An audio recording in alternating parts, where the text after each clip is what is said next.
The approved reforms include the following. First, merger of 42 state corporations into 20 entities to improve operational efficiency and eliminate redundancy, as some have duplicating and overlapping mandates.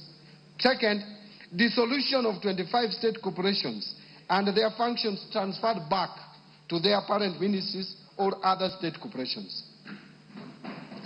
Third, restructuring 6 state corporations to align their mandates for improved performances. Fourth, declassification of 4 public funds currently categorized as state corporations and transferring their functions back to the relevant ministries. And fifth, declassification of 13 professional bodies currently categorized as state corporations to private entities with no exchequer budget.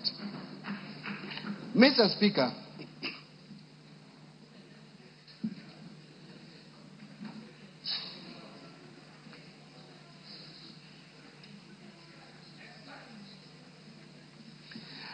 Speaker, thank you.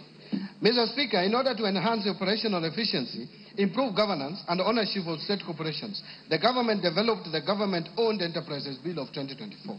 The bill is part of broader efforts by the government to streamline public enterprises, reduce fiscal risks, and enhance service delivery to citizens. The bill is currently before this August House for consideration. Thank you.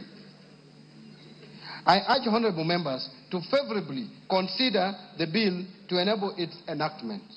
Mr. Speaker, in order to secure the uptake of cotton production, while also providing alternative linked supplies for local apparel manufacturers, the Cabinet approved the revival and commercialization of Rivertex East Africa Limited by onboarding non-equity strategic partners.